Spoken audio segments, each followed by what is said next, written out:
আসসালামু আলাইকুম প্রিয় দর্শক, নিশ্চয়ই আপনারা ভালো আছেন। আজ আমরা আপনাদের জন্য একটা গুরুত্বপূর্ণ ভিডিও নিয়ে আসছি।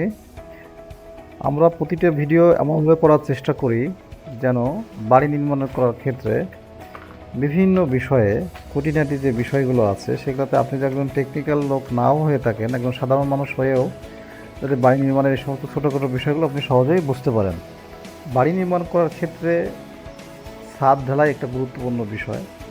ছাদ ঢালাই করার ক্ষেত্রে যে বিষয়গুলো আমাদের সবার আগে দেখার প্রয়োজন সেটা হচ্ছে ছাদের শাটারিং করাটা।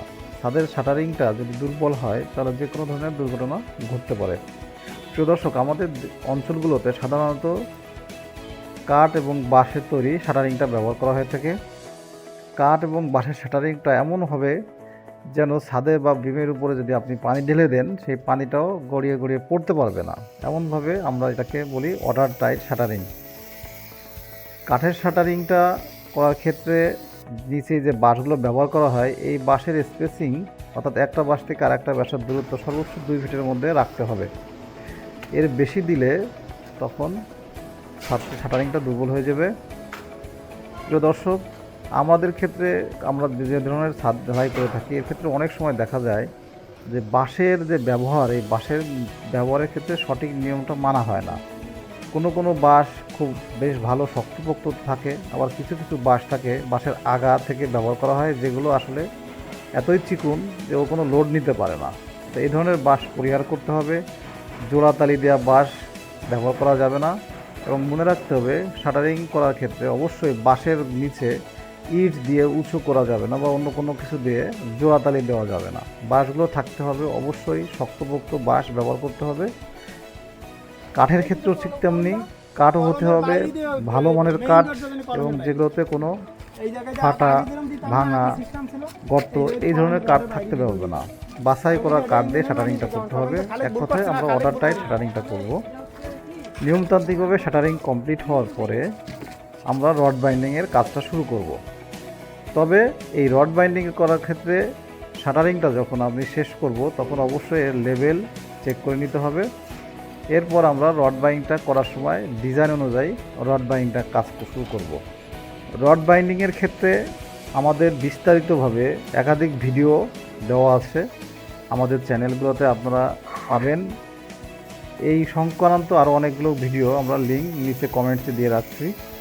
প্রিয় দর্শক, রড বাইন্ডিংটা খুবই গুরুত্বপূর্ণ এই জন্যই যে রডটাই মূলত ছাদের বা বিমের মূল শক্তি হিসেবে কাজ করে। তাই রড বাইন্ডিং যদি ভুল হয় এবং নিয়মকানুন যদি ফলো করা না হয় তাহলে সেক্ষেত্রে যে কোনো মুহূর্তে দুর্ঘটনা ঘটতে পারবে। এবং এর সাথে সাথে আর একটা যে গুরুত্বপূর্ণ বিষয় সেটা হচ্ছে ছাদ এবং বিমের কভারিং। আমরা ব্লক দিয়ে থাকি, এই ব্লকটাই মূলত কভারিং হিসেবে কাজ করে। ব্লকটা এমনভাবে দিতে হবে যেন ছাদ বা বিমের রডের ক্ষেত্রে নির্দিষ্ট দূরত্ব পরপর কভারিংটা দিতে হবে। অতিরিক্ত কভারিং দেওয়া যেমন ক্ষতিকর, আবার কম মাত্রার কভারিং দেওয়াটাও ক্ষতিকর। দুটোই সব কিছু মেনটেন করে নিয়ম অনুযায়ী দিতে হবে। এইগুলোর জন্য প্রত্যেকটা ডিজাইনে আলাদা নোটশিটে উল্লেখ করা থাকে যে ছাদের ক্ষেত্রে বা বিমের ক্ষেত্রে কভারিংটা কত হবে এবং কত দূর পর হবে। এই বিস্তারিত বিষয়গুলো একজন কন্ট্রাক্টর বা রড মিস্ত্রি ভালো করে দেখে তারপরে রড বাইন্ডিংয়ের কাজটা করবেন। এই বিষয়ে যদি কোনো রকমের কোনো পরামর্শ থাকে বা জানার কোনো ইচ্ছা থাকে তাহলে আমাদের সাথে যোগাযোগ করবেন। আমাদের টেকনিক্যাল এক্সপার্ট টিম আপনাদের যে কোনো ধরনের সমস্যার সমাধানের জন্য মতামত বা পরামর্শ দিয়ে থাকবে। বন্ধুরা, আপনারা ভিডিওটা দেখতে থাকুন। আমাদের কাজের দৃষ্টিনন্দন এবং নির্মাণ শৈলীটা সত্যি অসাধারণ।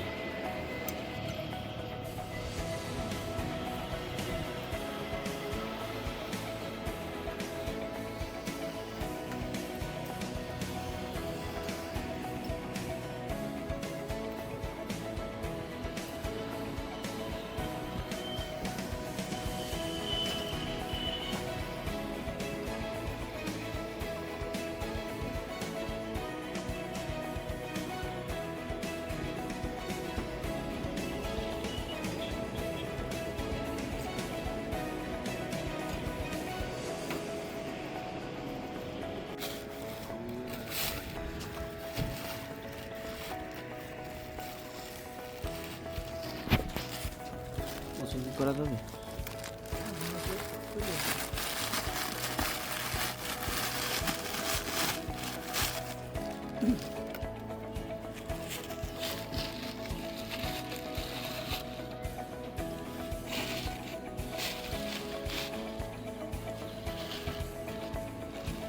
প্রিয় দর্শক, আজকে এই পর্যন্তই।